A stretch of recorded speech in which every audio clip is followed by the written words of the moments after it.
One of the most important things, like if you're a barber listening, or even just like someone who's in the service industry, just pay attention. Don't think about just the money, but think about the person in the chair. Open-mindedness comes a long way because the more open-minded you are, the better you can connect with people.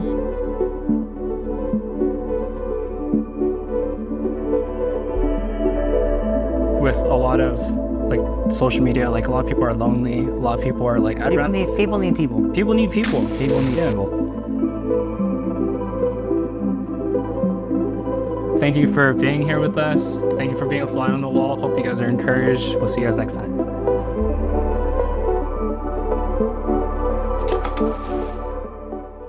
My name is Bryan Ocean Carcallas, or Bryan Ocean Carcallas. And Ocean comes from when I actually first started barber school, when my dad had passed away. At the time, I had like a funny Instagram name, and it was Well Hung Bryan.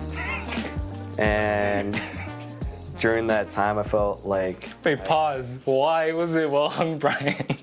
I don't know. I was immature. I was young at the time. And at that time, when I lost my father, I was listening to Frank Ocean. And my dad's American name was Frank. And me and him actually used to watch the movies Ocean's 11, Ocean's 12, like that series. And believe it or not, Frank Ocean got his name from that movie because like one of the only black guys in there, his name was Frank, and then Frank Ocean. So and I was listening to that music, and for whatever reason, I felt like I had that connection with my dad and decided to put Ocean Bryan. And you asked about like my childhood. Yeah. I would say I had, to me, a pretty good childhood, but when I explain it to others about like my childhood traumas of what I was going through with my parents' divorce, it wasn't a normal childhood. And Well, how old were you at that time? at that time, I was literally a child. I was in second grade, second grade, and I grew up like witnessing my parents fight a lot. So shout out to my mom. She had to finally build strength within herself to leave. So What was kind of going through your mind during that time? I know you're like in second grade and you're still fairly young. As a kid, I was scared, and I feel like it affected me throughout my adulthood. So I had to learn how to deal with my anxiety and whatnot. And it's been a long learning process, but I'm glad I built like that self-awareness for myself now, that what I went through as a child wasn't, I don't think anyone has a normal childhood, but at least for me, when I explained it to people or like my therapist, it wasn't a normal upbringing. But my mom is like the strongest person that I know, because she was a single mother with 3 kids, and she raised all 3 of us, has her own place and everything, and you know, she really handled things with grace and with love. Yes. Yeah. Shout out to single moms out there. Yeah, it's definitely tough. Yeah, It's tough. Like, so me and Steph, we've been parents for 2.5 years now, and like it takes a village to be able to raise a child, and I feel like even with me and Steph like doing as much as we can for our daughter, like it's still hard. Right. So man, props to your mom. Your mom is she's a hero. She's one of the most happiest people that I know that went through so much, and she's just taught me to really be resilient and be very thankful for life and just be really kind to others, and that kindness will return to you. How was your relationship with your siblings growing up? Oh, we're super close. Yeah. Me and my brother are super close. Me and my sister would bump heads. We're like closer in age. So I'm the youngest. But I would say we're super close. We talk on the phone every day, like text each other. And we'll make time to see each other at least once or twice a month, have like good quality time with the family. Our favorite thing to do, I think, is get dim sum together after church. So that's been really fun. So when you guys were kind of going through that stuff, like in your childhood, like leaning on each other as like siblings, were you guys having conversations of like what's going on with mom and dad, and like were those like kind of questions you guys were having? I would like think about it right now. We weren't really having those type of conversations. I think me and my sister were like more, at least for me, I was honestly like, I grew up afraid of my dad because of like all the things that I saw, and I'm pretty sure my sister felt the same way. So we grew up like a little bit in fear of my dad. What was some of the stuff that caused you to feel scared of him? Seeing him raise his voice or like, you know, throw things and whatnot. And, you know, these are all things that I've learned that, you know, him himself, he was just going through life for the first time too. Like, I've learned to like forgive my dad like when he passed, because like even when he passed away, like I didn't want to go to his funeral. I felt like very I don't want to say hate, but I was just like, I don't even really know who this guy is. Like I was always afraid of him. Like, why should I go? And then my mom made it a point. She was like, that's still your father. Like you need to be there for that. And like I found peace finally, like being at his funeral and like putting him away. How old were you at this point? So I was 21. So this is 8 years ago. Yeah, so through that, I try to tell people that, like, feel some type of way about their parents. I remind them that, you know, your parents are human too. Like, they don't know all the answers, and they're trying their best as well. So I had to learn how to forgive my father. You know, he was trying his best, and my mom had to do what she had to do for the best of us and bring us away from, like, that type of danger. Yeah, that's interesting, and I feel very encouraged by you saying the fact that, like, your dad wasn't perfect, you know, and yet you, despite all the negative things that you may have experienced and the way that you perceived him for many years, you still forgive him, and he's still your dad. Like I love the fact that your mom said that, because it for me as a parent. So when I first became a parent. I'm a perfectionist because my mom is also a perfectionist, very OCD. And so when my daughter was born, I was just like, dude, I need to be the perfect parent. Like literally, like I can't let her have any negative experiences. I can't let her go through any heartbreak. And so like I felt like a lot of pressure as a dad to perform at that level. But what you said is very liberating for me, because it's like, even though I don't have to be perfect, like as long as I'm present for my kids and as long as I'm there for them, like for them, that's enough. Let me give you an example of like why I feel like some heartbreak and some suffering is okay for childhood. Because if you imagine like a tree, like let's say like a palm tree, like in Hawaii, for instance, right?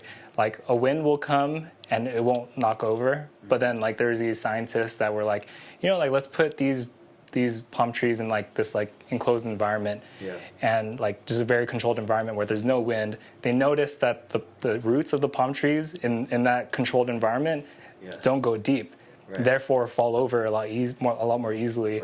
And so that's the first thing that came to my mind when it came to your childhood. It's like, although it's difficult, like your roots and like how strong you are as a person, as an adult, like that's the reason why you're still standing today. And so that's very encouraging for me as a parent to hear that I don't have to be perfect. Oh yeah, no, 100%. I mean, I feel like I learned a lot of that through music. Like the first thing that comes to my mind is Tupac. He talks about like how his mom had to raise him in jail and whatnot, and then he talks about like, you know, I can't repay you back, but my plan is to show you that I understand. So I always like kept that in my head. I was like, you know, I might not be able to pay my mom back, or my parents back, but I'll try my best to understand that they were trying their best with what was going on with whatever situation was happening at the time.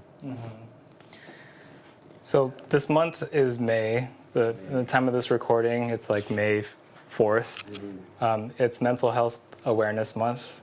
And something that has been on my mind recently is just how much mental illness is on the rise, and how much depression and anxiety is starting to become, like especially in young adolescents from ages like 9 to 13, like it's skyrocketing. For you going through like your childhood and like your own form of like mental health journey, like how did you, Bryan, how did you start your journey towards health? Towards health, like not even realizing it, but I spent a lot of time writing down the things I was going through, or like I did a lot of poetry when I was in middle school and all throughout high school. Yeah, like even now, I'll still randomly like write in my notes just however I'm feeling and just write down like rhymes or whatever. And I would say really just writing down in a journal has helped my mental health. I mean, it might not work for everybody, but I feel like having a place to put your thoughts is super important rather than bottling it all in. So that's how I dealt with it growing up, and still even now, I'll still write things down. Why is it important to put on paper instead of leaving in your head? Just the power of writing with intention allows you to really fully be present. It's something about putting pen to paper, you really have to think. Because it's easy to just like sit in your thoughts. Like I still do it too. Like I'll just sit in my thoughts, and like sometimes I'll harp on like a negative thought. But now I've built like that self-awareness. Anytime I'm like in that type of spot of like negativity, I just try to dead that, and I'll try to smile. And like it's literally the most simplest things, like just breathing, focus on your breath, will make you feel better. But episode 3 with Zach Ignacio, we went heavy into being present and breathing, just learning to pause and breathe. And he raves about how like that's changed his life in many ways. What's stopping a lot of people from doing exactly that, pausing and breathing? Like, why don't we do that more? I just feel like our brains right now are processing a lot because we're on social media, and I feel like in today's world we're not really supposed to be processing that many things at a time, and we'll forget to like take that pause for ourselves to just breathe. It's easy to get stuck in that social media world of comparing yourself, and you have to live your life a certain way to be happy. I feel like that's what's going on. That's why a lot of people have issues with their mental health. It's just we're digesting so much at a time. Like, for instance, during lockdown, like it was like one bad thing after another on the news, and it was just bad news. Bad news. Too much bad news. And the good thing out of lockdown, I would say, is that people finally realize, like, okay, like, let's just go out into nature and, like, let's just hike. And that's one thing I've noticed, but it's also hurt us. We're still recovering, like, whether it be spiritually, and we're recovering financially, mentally, physically. We're all going through it. We're all still suffering from the repercussions of the lockdown. But I still see it as like a beautiful struggle from the lockdown. A lot of good things still happen out of it. Let's park it here for a second. I want to ask you, what were some of the lockdown hobbies that you picked up at the time? I know it's been 4 years since we've ended the lockdown, but like, what were some of the things that you did to kind of keep your mind at ease during that time? So my brother actually decided to stay with me and my mom during that time. So it was nice to bond with him. Like, we would just do random stuff like go out and play tennis or basketball. So that was fun. And we played video games. I played a lot of Call of Duty. I'm not Bro, gonna lie. Warzone? Warzone. That was fun. I missed it, honestly. Yeah. That was like, I felt like a child again. Yeah. It was bad. I was like, dude, it took me all of lockdown for me and my homie to finally get our first dub. Like, I think lockdown had already ended and we got our first dub. We're like, Why damn. did it take you so long? Dude, we were trash. Bro, we should have played together. I would have helped. Me and my homies, we would have helped you. I mean, I've had a dub, but like, it was our first time getting like a duo dub, like, together. Mm-hmm. Like me and him, but yeah, that was funny. What else were you doing at the time? So at that time, I taught myself how to use Photoshop, and then that's how I came up with the logo for Grind. So that was another hobby that I was doing. I was thinking about like making shirts. I was like doing those like, I mean, you see it everywhere now, like those artist tees, like those vintage bootleg artist tees. So I learned how to do that. So that's what I spent a lot of time doing during lockdown. I still do it now, like where I just make random designs on my iPad. Have a lot of fun doing that. Yeah, did you ever get into baking bread at the time? No, but I made a lot of quesadillas. Wait, for real? Yeah, I made a lot of quesadillas. I remember I was like, because I finally like mastered like how to like flip it with the pan and like started doing tricks with it. No spatula? Just... No spatula. Yeah, I remember doing that. Do that one of these days. I mean, I'm gonna have to practice again. It's been a while. I remember I was making quesadillas like every day. Oh, and then actually I was watching Matt Stoney on YouTube. Dude. And then I was like, you know what? I'm gonna order a party pack from Taco Bell and like eat it as fast as I can. I have videos of that. I'm like, all right, let's see how fast I can eat. Because naturally, I'm a slow eater. So then I was like, I gotta learn how to eat fast. So yeah, that's what I was doing. If you guys don't know who Matt Stoney is, people who are watching, can you give a brief description of who Matt Stoney is? He's one of my heroes. Yeah, he's Unashamedly, he's isn't he from San Jose? He's from the Bay. Yeah, he's from the Bay. Yeah. And I don't know, I think he's like, I don't know if he's Japanese or what he is, but he's a YouTuber who eats really fast. And I think he probably eats the fastest in the world. Yeah, he's a competitive eater. Yeah. Like, he's crazy. Similar to like Joey Chestnut. Yeah, exactly. But he like dusts him in the hot dog eating glizzy. He's a glizzy gobbler. He's a king of yeah. He's a glizzy gobbler. He literally is. He's the king of it. The thing that's crazy about Matt Stoney is the fact that he still looks skinnier than us. Dude, eating that much food. I don't know where it all goes. I don't know either. No, I'm pretty sure he exercises and like he has like a pretty solid like diet in between like the videos that he would post. Oh man, I feel like some people are just born with something. I tried doing research on it too. I'm like, how does he eat so fast? So it's something with the gag reflex. Like it's just so like trained to not activate. But like, where does it all go? Like, it's so much food. I'm like, where is? I don't know. But speaking of exercise, I know exercise is a big part of your life. Shout out to Martin Cortez, if you're watching this. Shout out to you, brother, from Paradox Midtown. But I was going to, when I was working with you guys a couple years ago, like from 2016 to 2020, I was pretty heavy into working out, but then I wasn't seeing the results I was expecting. And then because I was getting a haircut from Martin all the time, and Martin he used to be overweight, and then he dropped all the weight, and now he's like he's the buffest barber in the industry. And so with Martin, he like asked me, he was like, well, like, what are you doing like at the gym, like?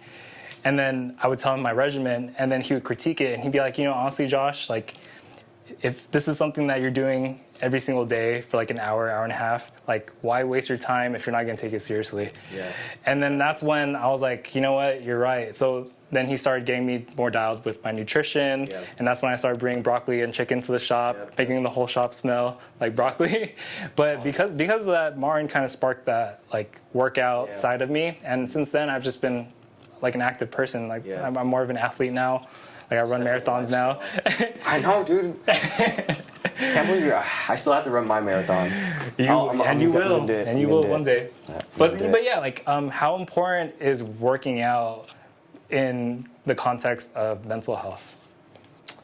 I think just, for instance, with running, especially, I feel like that's helped my mental health a lot.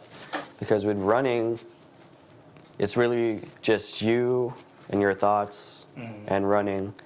And when you have to reach a certain mile, like let's say you're on mile 12, you're trying to reach mile 13, you have to mentally push yourself and really break through that barrier. And once you're finally there, it feels good. You're like, dang, like I had it in me. I really just had to mentally push myself to get to that point. And like, I feel like that's how you build good mental strength. Building that mind-body connection with yourself and like really just being your own cheerleader. So you build a solid relationship with yourself through that. Talk me through the certain thoughts that you're having, like while you're doing like your half marathon. Wait. So when it first, well, when it first starts, like let's say it's race day, I stretch, and then I think to myself, I'm like, fuck, I hope I don't shit myself, because like this is not going to be good. So I make sure I eat something light. Okay. And my thought process is just like, you know, I feel excited, a little nervous, but I feel like it's easy to start off running hot, and then you'll be like burnt out. So I'll try to like, you have to really pace yourself and be honest with yourself and understand where you're at. And my thought process is just remind myself like it's a marathon or half marathon, whatever it is. Like you don't need to like fully sprint. Just make sure you finish this. Unless you're going for a time, then of course like. But I think even if you're going for a time on race day, it comes down to how well you prepared and how well you trained for that moment. Yeah, because training versus not training can be the difference between you having a good time or a terrible time at the finish line. Yeah, it's tough. It's definitely tough. But that's why I enjoy running for your mental health. I really feel like you build a lot of mental clarity throughout the run. Yeah, something about running that I learned, because recently, so the past year, May of 2023, that's when I started running. I remember I ran my first mile, and I was like, dude, this is way too hard. And then I remember signing up for my first half marathon, which was going to be like 9 months out. So I signed up for the Livermore half marathon. And then Steph, she works at Samsung, and she was at this like leadership conference.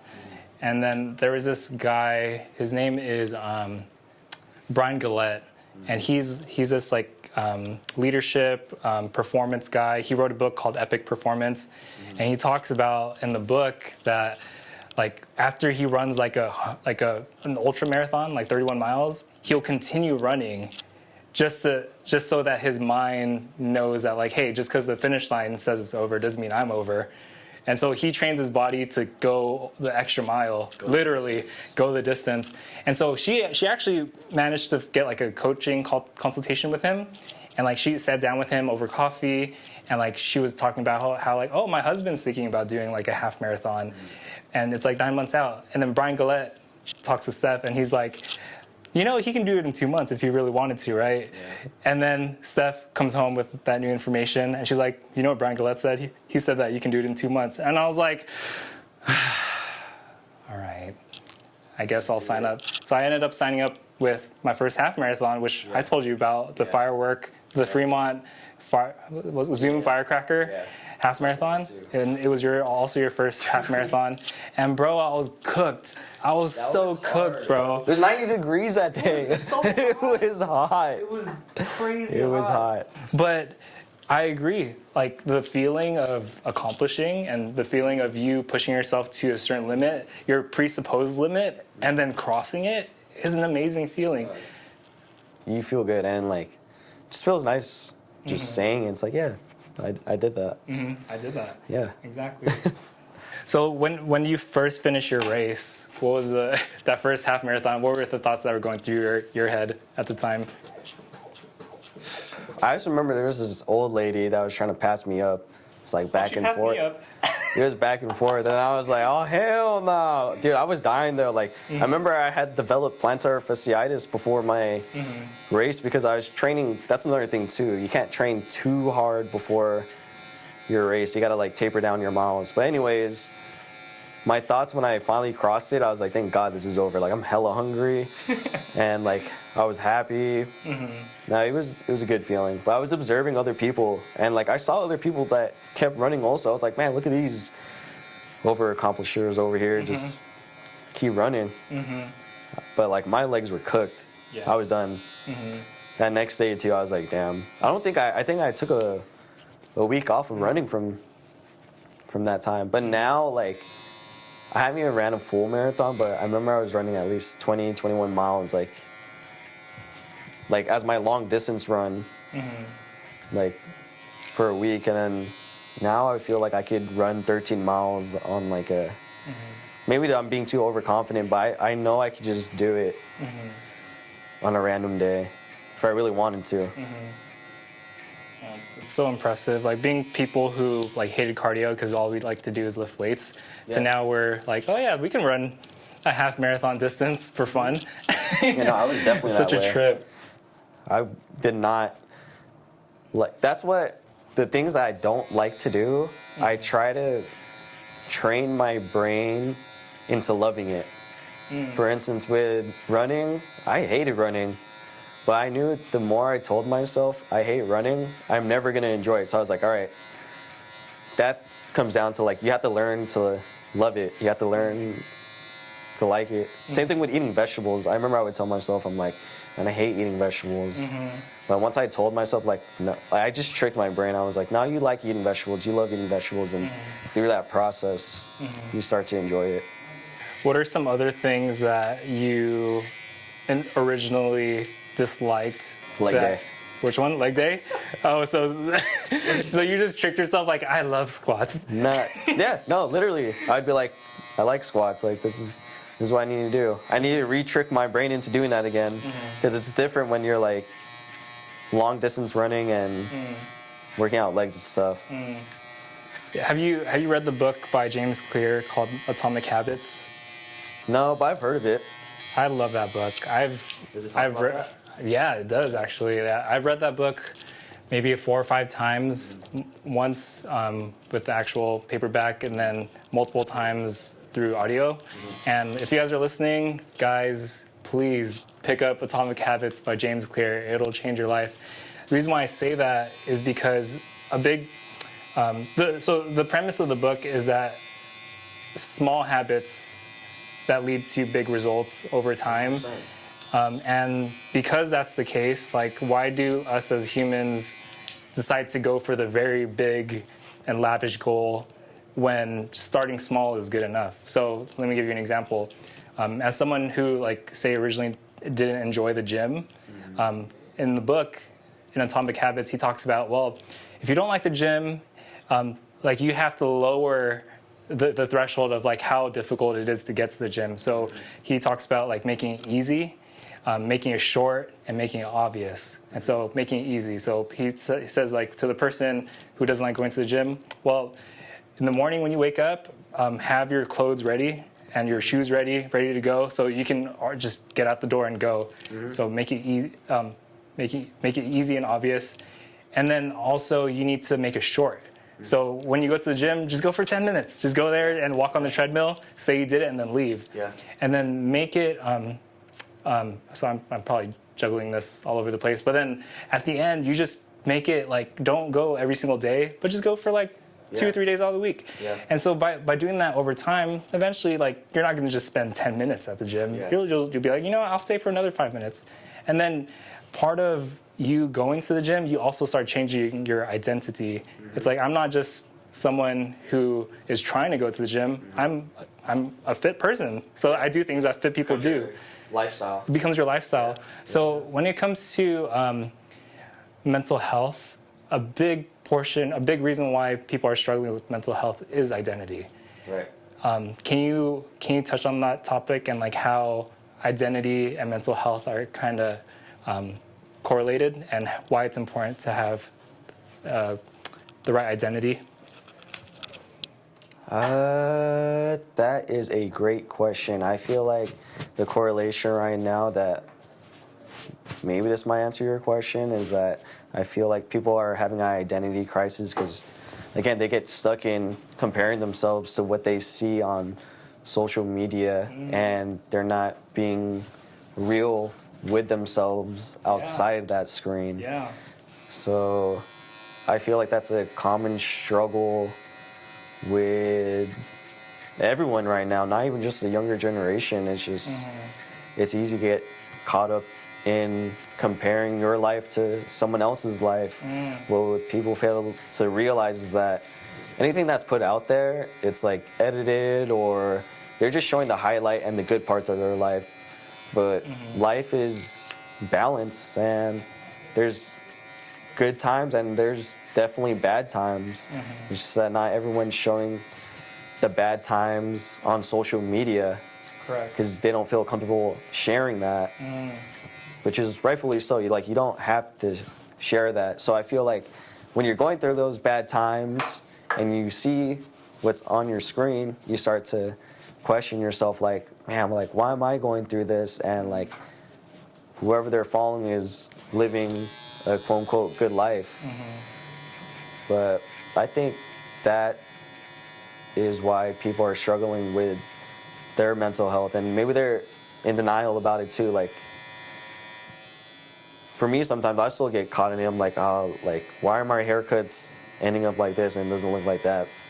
And then I have to like reel myself back in, like that's not what it's about. And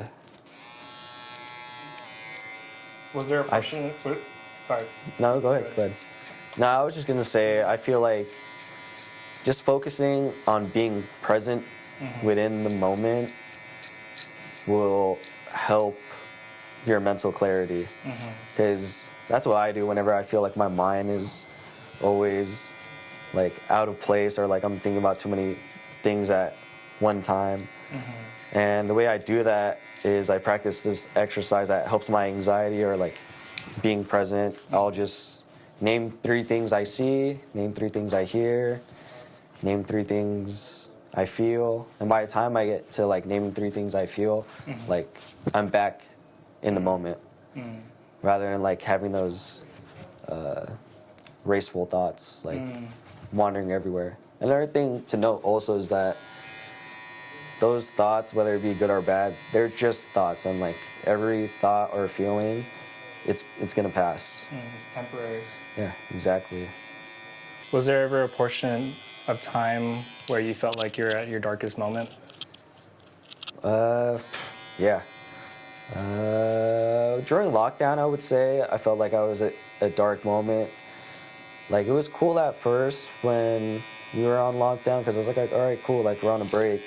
And after a while, especially because I enjoy cutting hair, it's what I love to do, and I really like being in that routine of doing that, and having that taken away from me, that was when I started to realize, like, I started swimming through like these negative thoughts, and through that process, I didn't know what to do. And when I don't know what to do, honestly, I pray to God. Like, even with my morning showers now, I practice the exercise of like, I'll start my shower like hot, and I'll always end it cold, and I'll say my prayer like in really cold water. And the reason why I do that is because it shocks the body. And I decided to do my prayer at that time because initially, like, if you get splashed with cold water, you would want to like scream or like yelp, but like I really try to train my brain to calm down, and I really have a strong belief that God is with me at that moment, helping me not, like, I feel what I'm feeling, but I don't react to it. I just focus on my prayer, and I always ask him for 3 things. I ask him for strength to grow, strength to focus, and strength what did I say? Strength to grow, strength to focus, and strength to get stronger. Those are the 3 main things I always ask him every day. And for my anxiety to go away, and like let my worries not be the end of my world, or not for me to worry so much. Yeah, recently I learned about the neuroscience behind gratitude and the neuroscience behind acknowledging the emotions that you feel. And so they say that like your emotions originate from like the temporal lobe or like the amygdala. And so when, like for instance, like someone cuts you off in traffic, so the feeling you start feeling, or the emotion you start feeling is like anger, Right. and or like rage. And so what you do in the moment, you say, I'm angry. And therefore you let your emotions dictate the things that you do. And so like you start tailgating, you start honking, give people the bird, you know? But then the cool thing is about acknowledging the emotions that you feel is that instead of saying I am angry, you say I feel angry. And what does that do? When you acknowledge your emotions, you take the signal from your amygdala and you transfer it to your prefrontal cortex. And your prefrontal cortex is like the CEO of the brain. It's where executive function and control comes from. And so when you transfer it to the front of your brain, it's like, you know, I feel angry and I acknowledge that, and I'm angry because A, B, and C, but I'm gonna observe it, I'm not gonna act on it. So the person who cut me off, like, hey, I just hope they drive safe. I hope they get to their destination. I hope it's not an emergency. Right. And all of a sudden, this feeling of empathy comes in. It's like, you know, if I was in their shoes, maybe they have a good reason to speed. Yeah. You know, and so that's where acknowledging your feelings, I feel, is so important. It is. In your childhood, did you feel like you struggled with controlling emotions, maybe anger or controlling sadness? Yeah, definitely. So like for me, it was like anger, because like I only saw how anger was dealt with in one way.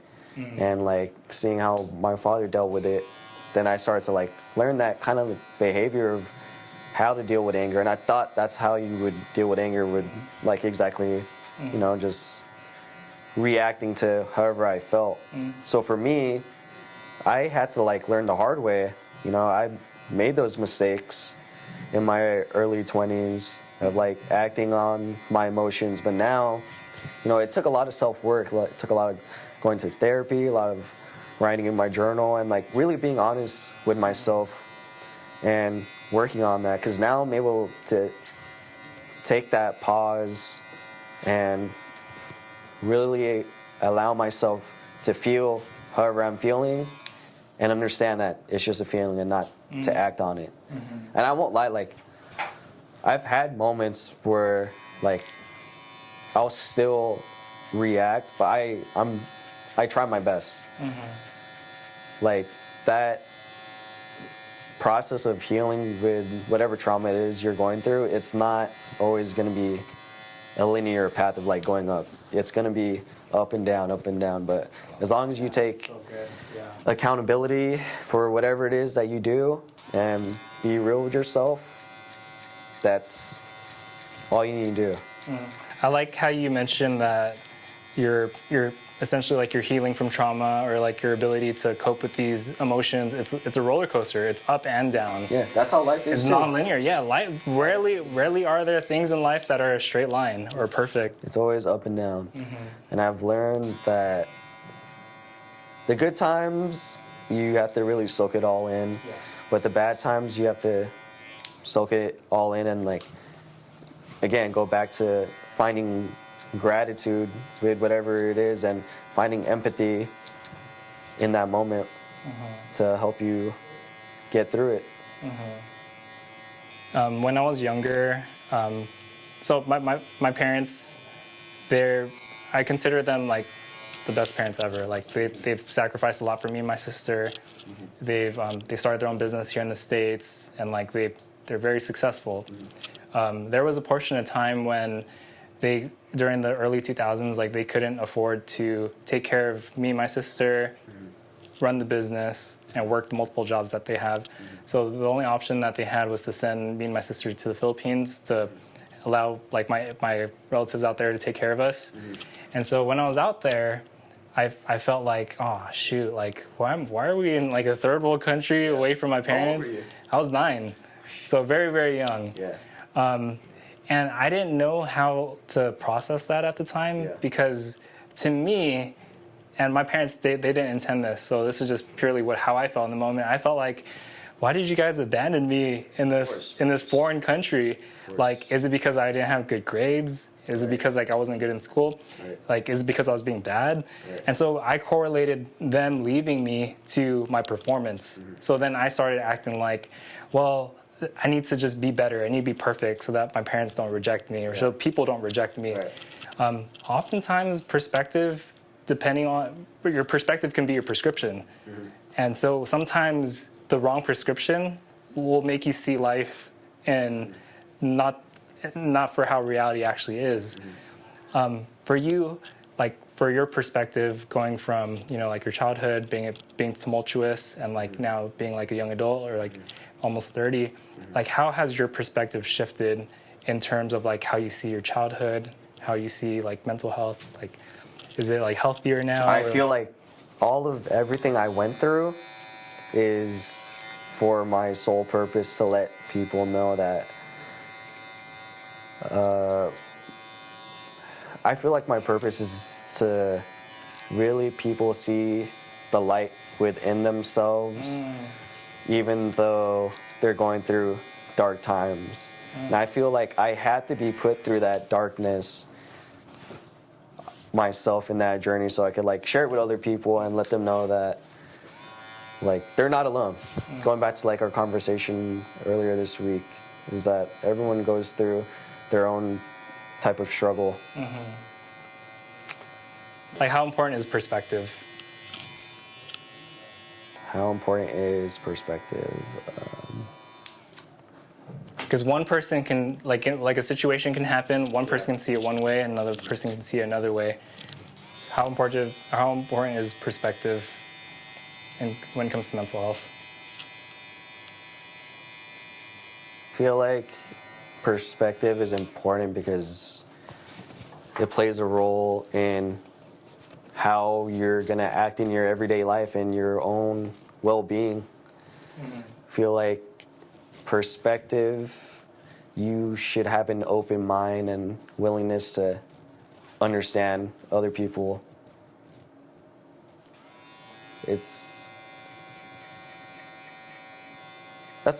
That's why I feel like it's important. Yeah, being able to put yourself in other people's shoes. Yeah, I struggle with empathy. If I'm being honest, because when I was so young and like not having the right training from my parents and like not being socialized at a young age, I felt like I had like empathy. I do believe you can develop it. Yeah, for sure. And I'd say I have more empathy now than I did like 10 years ago. But the ability to feel for people and to feel like you have a purpose to help other people, like that's beautiful, bro. How does your mental health journey kind of overlap with your barbering career? So I feel like with Grind, which is my mental health awareness brand I came out with, they created a self-wellness journal. And in that self-wellness journal, it helps you break down your yearly goal into monthly goals, into weekly goals, into like daily tasks. And I feel like it correlates with barbering because in barbering, you also have to go through steps in order to achieve a certain look. So with barbering, I've learned that you have to consult with a client, see what hair they're trying to achieve, and then you go through the process, your own steps of how to get there. You do your refinement, and then you hand in the mirror, and then you guys both smile at the mirror, hopefully, if you get the right look. Hopefully. Yeah, but that comes down to like refinement of making the client satisfied. So through those steps I've learned of how I take care of my clients, I was like, you know what, like I could do that same thing for myself. I could have that consultation with myself, like, oh, how are you doing? What goals do you want to achieve today? These are the steps necessary that you need to do in order to achieve it that day or year or whatever it is. And then you go through those steps of like where you want to get to, And then same thing, you have your refinement, and then whenever you get to your goal, you just celebrate it and enjoy it. And I feel like with cutting hair, it's what I enjoy is just the whole thing, like from start to finish, the process. And that's what grind is also. Not just a self-wellness journal, it's just a forever lifelong journey of your mental health. Yeah. And enjoying that process. Not, there's that old cliche of like, it's not about the destination, it's about the journey. And that's very much true. Yeah, I like that. When you talk about grind, and like that's the name of your mental health brand, some people can hear the word grind and kind of get like a negative correlation to like, oh, I'm grinding at work, or the positive version of it, like I'm grinding to like pursue like a career and whatnot. What's your version of grind for mental health? First thing that comes to my mind is I just tell myself like grind for a peace of mind. And I like that. That's always like what I tell myself. Instead of like harping on like negative thoughts, what I found, at least for myself, is always trying to better myself every day. Whether it be with like a small task or a big task, but I think that's what grind really is. It's literally my mission statement for it is to pay tribute to those who struggle mentally but keep working toward their goals. Yeah. But I feel like you have to have a strong mind and a peaceful mind in order to really deliver your best results for whatever goals you're trying to achieve. Well, so let's get a little bit more context on like where the mental health of like where America is at the moment. Yeah. Like where are we as a society?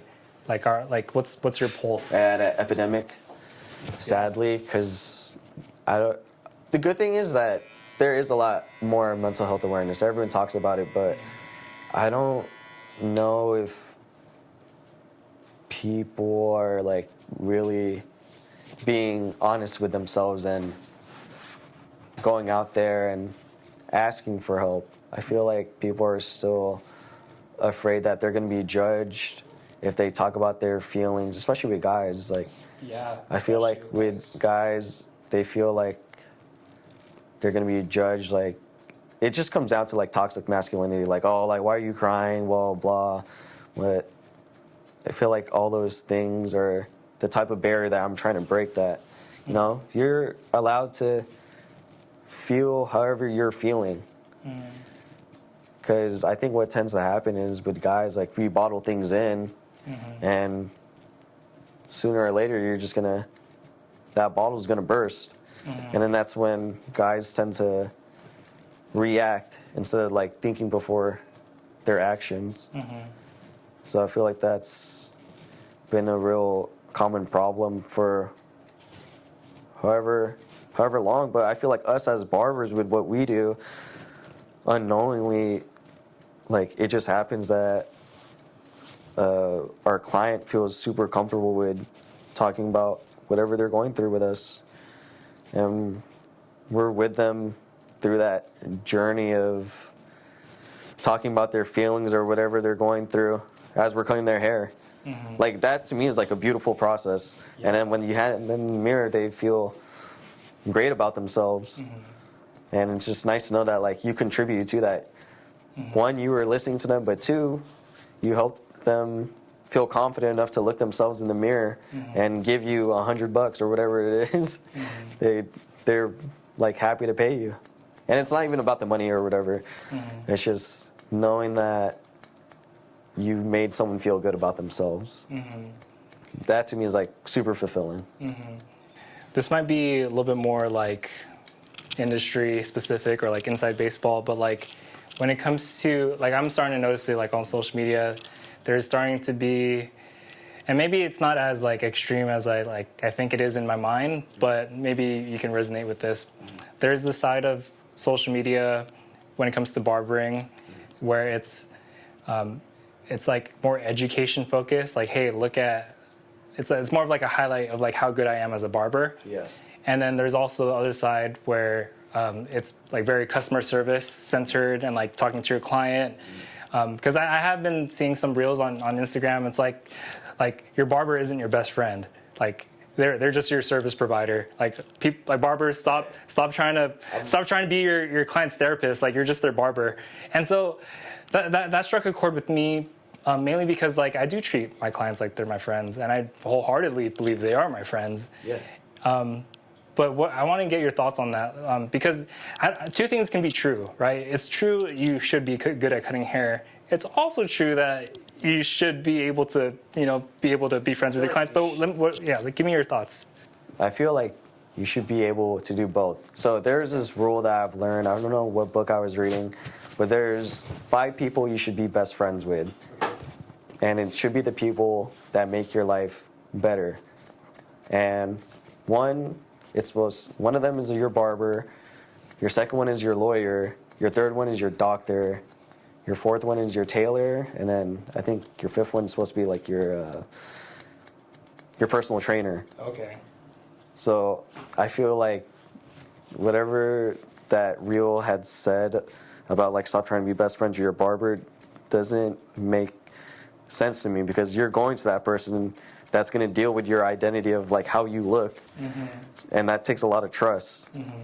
To like look at us and just see us as just like, oh, there's a service like that, to me strikes a chord with me too, because it's just like we're not a robot. Like that's not, we're people, and we're one of the professions that have been here for way longer than a lot of other professions, and us as barbers weren't able to build actual human connection.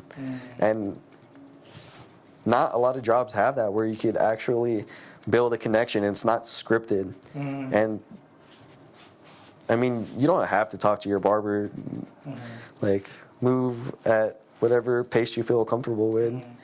But it's a beautiful thing when you finally decide to open up. It's the same thing with finding a therapist too. Like not the first one's going to be the first one for you. Like for me, shout out Ricky Walter, my therapist.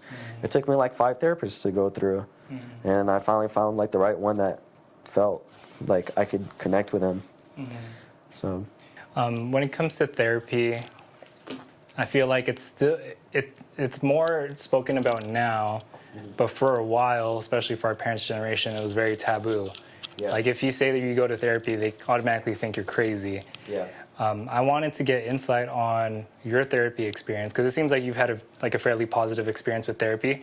I want to get your experience and kind of color it in a way for someone who may be watching, who's maybe on the fence of wanting to pursue therapy, but they're not entirely sure if they should.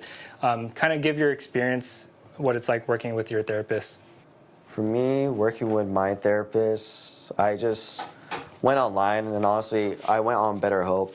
And I know a lot of people have like maybe a negative connotation about BetterHelp, but for me it worked to my benefit, because I was able to really see which therapist would work for me, and I would get to meet them, and then they would talk me through. But with my therapist, he like shared who he was and like how he got to where he was at, and I felt like I could resonate with the things that he was saying. And he always gives me his unbiased professional opinion of like what I'm thinking, and like he really breaks down things so I could like take that pause before I react and think about my actions. And right now, like with, I don't know, like I'm still going through like a lot. Everyone's always going through a lot, but he's definitely played a big role in guiding me in the correct direction. What do those sessions kind of look like? So you could schedule it. It's like scheduling with a barber. Maybe if you don't know how to schedule with a barber, you go online. Like they have an app. With BetterHelp, they have an app also, and you just see what fits within your schedule. And like they ask you like, oh, do you want to do homework? Do you want to do group therapy sessions? And you could choose from there and see what works for you. I think if you're on the fence about it, you should just try it out for yourself. I'm not saying it's gonna work, but it's worked for me, and it's always good asking for help, whether it be professional or not. Just know that there's people out there that are willing to listen to you, and I feel like that's super important too. We should also be willing to just be a shoulder for each other to cry on, because we're all going through this human experience together. Yeah. So just super important to be kind to one another and just be there for each other. What were some of the coping mechanisms that your therapist taught you? I mean, I was already doing it, and like he told me to write in a journal, and he told me to just stay true to my goals and focus on that. And he told me just to feel how I'm feeling and understand that it's only a feeling, and not to react based upon those feelings. So those, I'm trying to think of like coping mechanisms, but that's how I dealt with it. Is just really focusing on like my everyday tasks of getting better, and understanding that like the feeling of sadness will, at the end of it, you'll feel good because you allowed yourself to feel sad. It's like I learned this with nature too. At the end of it raining, there's a rainbow.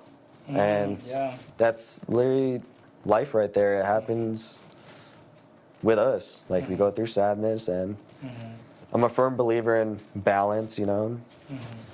Whenever something bad happens, like you just have to stay positive and know that something positive will soon come your way. And then inevitably, like Kobe said it, another storm comes, and you just got to work through it. Yeah, a cool like way to think about it is like it is like storms, but another metaphor is kind of like valleys and mountaintops. And when you're on a mountaintop, like obviously it's great, sun is shining, but then once you're in the valley, it's like, oh shoot, like this, like how long am I going to be in this for? Something I tell people is that when you're on the mountaintop, gather all the necessary, I guess like the fuel to get through the valley times. So like right now I'm on a mountaintop, like I feel great, like I'm in a good mental state of mind, and so I read the right books because I have the energy to read the books. I make sure I work out, I make sure I have good relationships around me, and then inevitably when the storm comes or when I'm in the valley, I have those things to fall back on. It's like, okay, at least I was prepared for this journey. Exactly. And it's all about weathering the storm and like waiting until you get out of the valley time, because it's not forever. It's not. It's not forever. Just like the seasons, you know? That's literally how life is. You go through these seasons, and we were able to go through it because we prepare for it. That's what it comes down to. But you're absolutely right. When you're at that mountaintop, you gotta humble yourself a little bit and know that, like, okay, you went through this valley in order to get to this peak. Part of being on top of the mountain is when you see people in the valley, being able to give them the nourishment and the encouragement that they need. And as a barber, I've had a lot of people in my chair over the years, like just like airing out all their deepest, darkest secrets, and like, this is what I've been struggling with, and this is what I'm dealing with. And to be a person who says like, hey, everything's gonna be okay. Like, to me, that's what makes what I do behind the chair so much more valuable. Like it doesn't make it feel about the money. It's just people being there for people. Like, have you had experiences like that with your clients as well? 100%. And a lot of those clients end up being really good friends.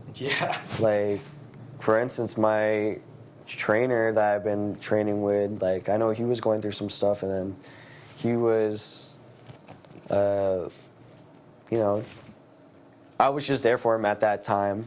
And then turn around a whole year later, like, I'm going through some stuff, and he was nice enough to be that person that was there for me and, like, help me work through things and better myself. So No, it's a beautiful thing. That's why, like, I really appreciate what we do because we're able to really build real human connection that's not scripted at all. It's all organic. Yeah.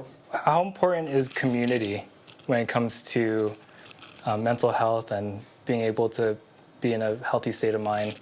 I feel like community and mental health correlate because with community, a lot of beautiful things could happen.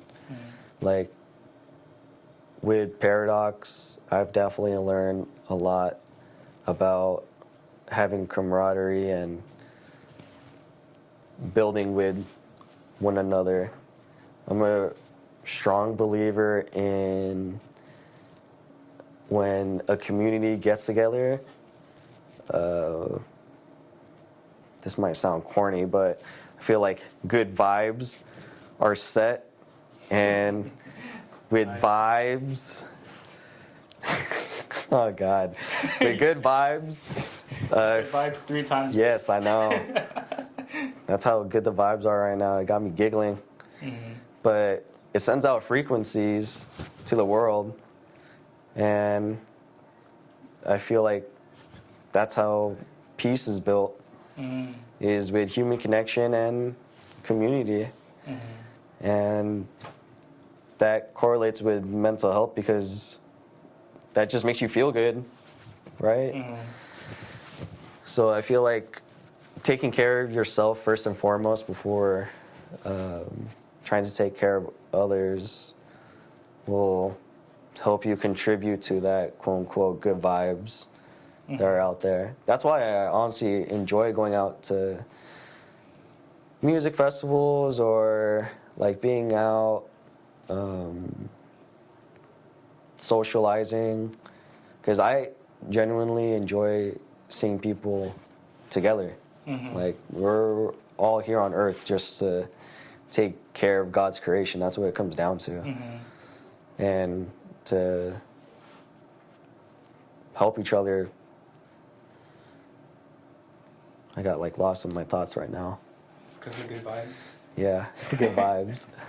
God, So- I don't know if I'm gonna put that in there, but I do believe in that. I do believe in, like, you have to set the right intention with yourself, and those are the type of things you can't see, like love or feelings, whatever. Like, I believe that those are all frequencies that are sent out, and whatever frequency you send out, like, you're gonna attract that.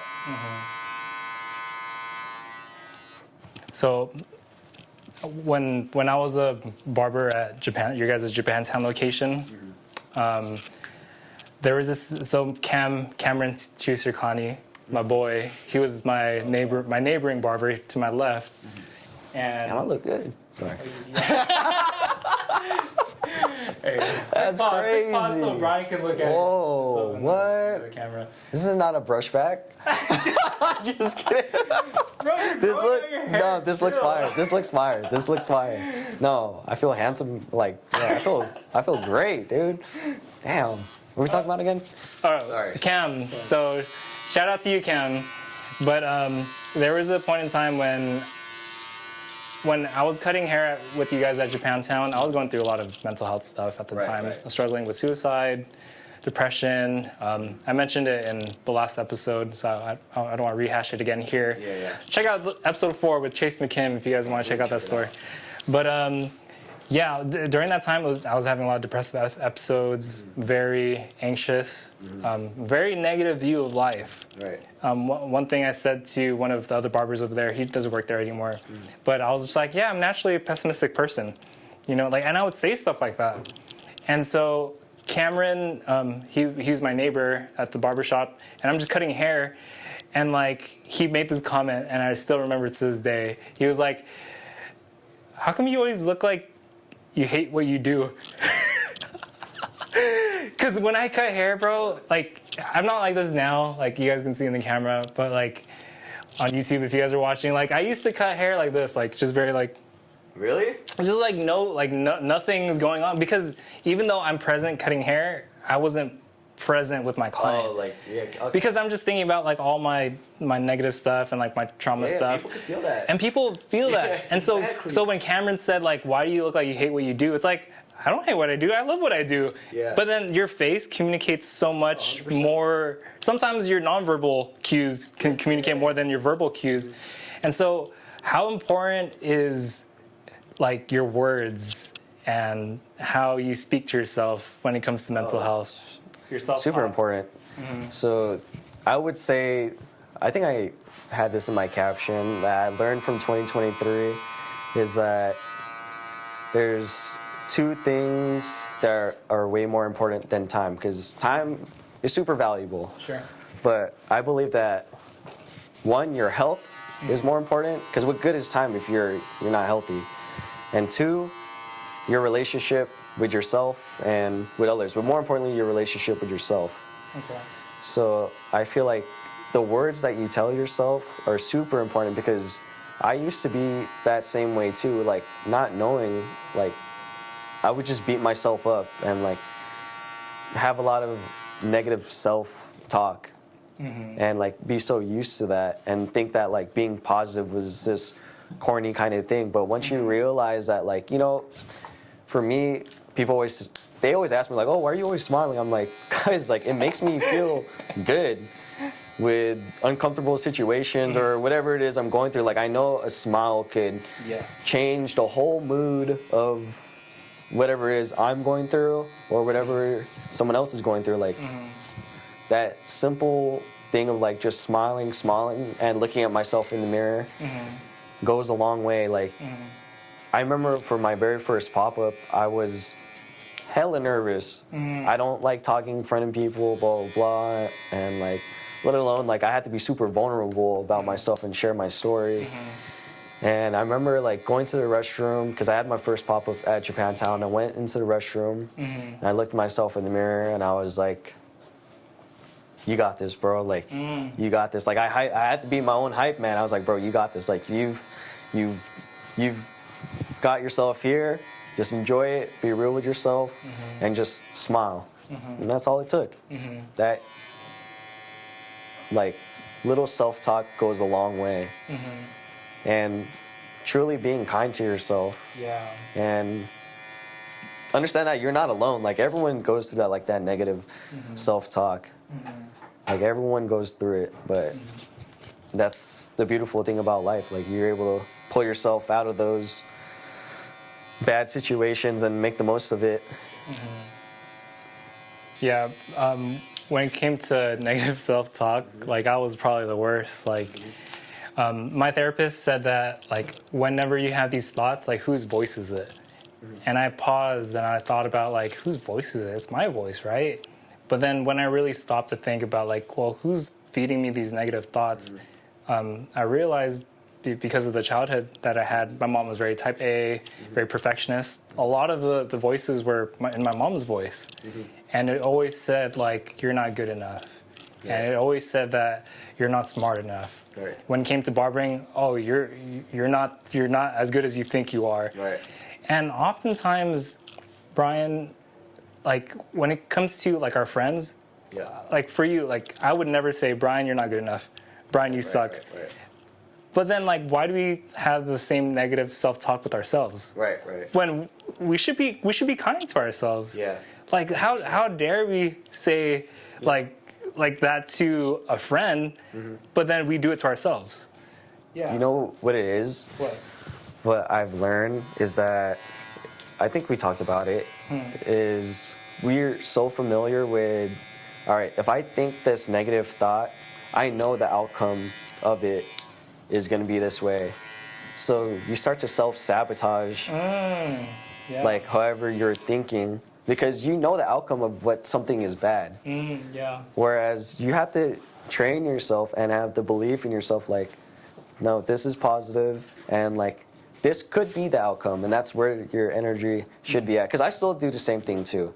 I'll self-sabotage, like even before like this podcast had started, I was like, oh shit, like what if I just fucking, like, this is intrusive thoughts, what if I just say something hella stupid and out of pocket on here? But it's because that goes down to like self-sabotage. And I know that the outcome, if I say something stupid on here or like out of pocket, it's gonna have the exact like outcome. I'm gonna be looked at like an idiot. So I feel like that's why we're so comfortable with it, because it's our own voice, or because we're used to our parents or whoever it is like critiquing us, and we're comfortable with those negative thoughts because we're so familiar like with it. Yeah, we're just used to telling ourselves those things when you have to match it with reality. Sometimes we have to put the truths we tell ourselves versus what is actually true. Because you can believe a lie for your whole life. And then come to find out, like, oh, it wasn't true the whole time. Like when I was telling myself that I wasn't good enough, or when I was telling myself that like I'm a naturally pessimistic person, dude, those words hold weight. And you end up acting out what your brain thinks. Exactly. And so oftentimes now, like being kind to myself, it's, like even with this podcast, I was just like, well, who's gonna listen to this podcast, you know? But instead, I'm just like, as long as I reach one, as long as I impact one, as long as I'm able to know that one person is changed through this podcast, then like it was worth it. And that those are the stories we have to tell ourselves. And negativity, like it's okay to feel it, but there shouldn't be, you shouldn't give it too much room or real estate in your mind. Otherwise, you trap yourself in this negative feedback loop where I'm not good enough, therefore I'm not gonna perform, and because I don't perform, I'm not good enough. You know, it becomes a negative feedback loop that's tricky to get out of. Bro, okay, I'll share a story. Right before my first pop-up with Grind, I was going through it so bad mentally because I kept asking people to come out to my pop-up, and like everyone kept saying no. Why would they say no? No, well, they couldn't make it. They're like, they wouldn't say no, but they're like, sorry, I couldn't make it. But like, there's a lot of people that like I had wanted to be there. Like a lot of the barbers couldn't make it. Sorry, like a lot of people. I didn't make it. No, you're fine. But like, it's because. Sorry, Bryan. No. It's okay. I'll take the hug. Whatever. I'll take whatever I can get. But anyways, I was going through it because it was the first time I was like putting out an idea out there, and it was something that was like super vulnerable for me to do, and I was like, fuck, did I like make a fool of myself? And I started to have negative talk. I was just like, dude, like what the fuck am I doing? Like this is fucking stupid, blah blah blah. And shout out to my kuya, like I turned to him. I was literally like crying. I was like, dude, I don't know what I'm doing right now. Like he couldn't make it to my pop-up either. And then he told me, he was like, Bryan, like you need to be proud of yourself. Like it goes back to like you said, like even one person, he told me, he's like, even if no one shows up, just know that you were gangster enough to put out your idea, because not everyone could bring an idea to life. So that's what all should matter, is that you were able to bring something to life, for not for anyone but for yourself. And like that stuck with me. I was like, all right, you're right. Like I did this for myself, no one else. Like this is why I'm doing it, because these are my thoughts, and I brought it to life. So like even with you with this podcast, like you have to give yourself more credit, dude. Like you did all of this. I couldn't. I mean, I could do it if I really wanted to, but you actually did it. Like you created this whole thing. Like your whole journey, even like leaving Paradox, which is like such a great shop, and like now look at where you're at. Like all of that is because you did that. So like you have to give yourself more kudos for sure. No, I appreciate that. And it makes me think of like the graveyard of dead dreams and dead ideas, just because people didn't want to take the risk. Yeah, exactly. You just try not to think of like the outcome too much, but just be proud that like, okay, like I brought this idea to life. Like I did this. My business mentor, I run all my ideas through him, and he never shoots me down and says like it's a bad idea. He instead he encourages me. He says like, whatever you do with your business, just do something. Because when you get stuck in analysis paralysis, you start thinking about like all these potential outcomes, and you end up not doing anything. Exactly. And so I told him about the podcast because I was like, well, Crown Grooming Club, like I really want to like market it so that we can get more people in the door, because I want Brent to do well and like have more clients, and like I want to hire another barber, so I want to get them like I have to market this brand, but it's like, how do I do it? Like I don't have a marketing slant. Like I'm not good at marketing, but I know what I am good at. I'm good at like connecting with people and like being there for people. So it's like, well, what if I just record it? You know? And so now I ran it through him, and I was like, hey, what if I did a podcast and like I used it as like a marketing thing to get people in the door? And he was like, great, just do something. And like I'm glad he encouraged me in that way, instead of saying like, no, that idea sucks, or like, no, it's not gonna bode well with people. But instead he was just like, just try. Me and Zach, Just do it. just do it. For me and Zach, for episode 3, he talked about the difference between trying and doing. Because you can try something and it's just like, like I tried. But like to really commit and do something, one, it takes boldness. It takes bravery. It takes like guts. And you know, when we're scared of people criticizing us for like our brand or like whatever we put out into the world, hey, I'd rather be critiqued for doing something than to sit on my butt not doing anything and sulk and be like, oh, I wish I did this. I wish I did that. Or like you see someone else do your idea. It's just like, you know what I mean? It's just like, damn, like I had that idea, but like I just didn't do it because I didn't put in the work. And same thing, like you guys were talking about like actually doing it. To balance. Oh, head back. My bad. I'm hella used to like the Midtown chairs, but to roll off of that, I remember I forgot where we were at. I think we were at. I was with Don, Jordan, and JR, and like I was just like spitballing ideas, and then I remember something that I don't know why this is coming to my mind, but something that stuck with me and like might help other people. I kept saying ideas to them, and I kept saying I don't know right after. Like I would take myself back. I'd be like, yeah, like this is what do you think of this? But yeah, I don't know. And I remember Don, I don't know if he was drunk or not, but like he said something that like forever sticks with me. And he told me, like he pulled me to the side. He's like, bro, like you're coming up with all these like great ideas, but just stop saying I don't know right after, because you're not being confident with yourself. And if you want to appear confident, just remove that I don't know and just stay true to whatever idea you have. So those, like that little moment forever like sticks with me, and I'm always like happy to share that with other people. Like don't say I don't know and don't have that doubt with your idea. Just be proud of it and be confident. Well, I don't know is a defense mechanism. Exactly. It's to protect yourself from any like failure, because it's like, well, I have this idea to start a brand, but I don't know. And so when it does happen, well, it's like, well, I wasn't confident with it anyways. Yeah. You know, it's a defense mechanism. Exactly. So that just goes back to like your whole ideas and putting it out there and just running with it and giving it your full, like seeing your attention to detail with getting everything in frame. I was like, man, I need to like take more time. And even with what you said, putting in that effort, like it always comes back.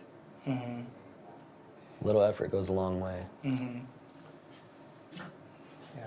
Oftentimes, because we live in a generation where it's quick gratification, if we don't see the results in 1 to 2 years, we give up. But the things that last, the things that last, like that, the things that end up living longer than we do, are the hard things, like the hard sacrifices, the things that not everyone else would sign up for. And so taking your first step into business ownership, taking your first step into building a brand, taking your first step into like building a mental health awareness business, like because of that, your efforts end up outliving you, because people end up looking back to the time when they got their grind journal and like how it saved them, you know. And to me, that there is no dollar cost equivalent to, like, when I first started my business, I put in X amount of dollars. I don't think about the initial investment when I see how much I've impacted people's lives. Like, oh, the $10,000 I put into starting Crown, like, look at where it got us. You know, like, I don't think of it in terms of that, but I think of it in terms of impact. So recently, like, when I first launched the pod, when episode 1 came out with JR and we were talking about like the barber industry, someone reached out and was like, hey, I've been a barber for like some number of years and I haven't got my license, but because of your guys' conversation, I want to go to barber school and start my own barber journey.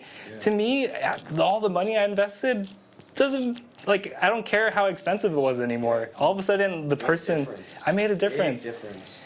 And so I kind of want to like land the plane in this part of your journey with mental health is with Grind. Like, how can we as a society help those who are struggling with mental health? Just to have an open mind and not be so judgmental about others and empathize with people that everyone is going through it, and really taking the time to put your phone in your pocket and say hi to a stranger or even smile and be like, oh, hey, how's it going? I'm really thankful that like we're in an industry where we have to make those interactions with people. But for the people out there that don't like work in the service industry where they have to talk to people, just go out and have a conversation with a stranger. Because you don't know, like you said, that when that stranger hit you up, you don't know what type of impact you could have on others. I feel like we all have to be there for one another a lot more. And know that not everyone's we shouldn't be in competition with each other. We should be building a community. And I feel like that's how we're going to make it over this hurdle, or we're going to hurdle over this barrier of the repercussions from the lockdown or whatever it is we're going through right now in this world, because a lot is going on. It's just be there for one another. Yeah. I love those words. Yeah. Lastly, let's do, can we do a plug for Grind? Can you tell people about your business? So Grind, you can follow me at grind_family. And I haven't been posting a lot on there lately, but I will be because it's Mental Health Awareness Month. And I will be releasing some stuff at the end of the month. I'm going to post more information on there. And it also has a link to my website, grndfam.com. You can purchase a journal from there, or you can reach me out on my personal Instagram, ocean.bryan. Can I show them the journal? Do you have a journal with you? Yeah, let me grab it. We got some cool stuff here that you can showcase. This is my very first journal I released, which is the Grind Journal. It has a mission statement on the back. It's a hardbook copy, and it has a calendar, a little habit tracker, your monthly task, and it breaks it down into weekly tasks. And you also have a space for you to jot down your thoughts right there. So hopefully this helps with whatever journey you're going through. And this one I made with Paradox. You could also purchase this through me or at the shop. And this one is basically has space for every hour. And you could write down, like for barbers, we would write down our client that we had at that time and however much money we made. Or you could just write down whatever you did at that hour. And at the end of the day, it asks you one thing you've learned from the day and things like that in those little prompts. So, yeah. And then I also have some merch. So, like, honestly, with Grind, I didn't mean for any of this to, like, be where it's at right now. I honestly just wanted to release the journal that I came out with. And shout out to Jordan. He was the one that told me to have a whole release party and everything for the journal. And through that, I kind of just been going wherever the wind blows. And I've been putting out merch like this full zip hoodie that I have for sale. And my whole thing is right now, I have this idea of only selling exclusive merch at pop-ups so that people will have to be there being present and you get exclusive merch that I only carry like limited quantity of. Cool. Yeah. Awesome, bro. So very last thing, I'm gonna give you this mirror. I don't even need the mirror, bro. Don't show me the back. Well, I'm gonna give you this mirror anyways. Damn. These are nice. But I just want to say, Bryan, thank you so much, bro, and thank you for taking the time, and also for being vulnerable, because I feel like just the state of the world and like how we see cultures going and how we see like young people like where they're going. I feel like what you're doing with Grind is amazing for mental health, for mental health and mental health awareness month. Just doing your part to help people be healed and to be well. I think that like all by itself is worth all your sacrifice and everything that you're doing. Like we see it, bro. So I'm gonna give you this mirror and let me know what you think. I'm not even thinking about the haircut. Woo! No, I look good. You did that, dude. You licked your lips? I had to, dude, because my lips were getting kind of crusty when I looked in the mirror. I was like, ooh. No, this looks great. Like it? No, I like it. I'm excited. All right, you guys, this has been The Green Room with Josh Pandit featuring Bryan Ocean. We'll see you guys next time for the next episode. Thank you. Peace. Peace. Love. Respect. Flirt. EDC's in 2 weeks. I'm not even Peace, going. love. I don't know why I said respect. that. This guy went. You went back to your roots. I felt the vibes. That's what it was.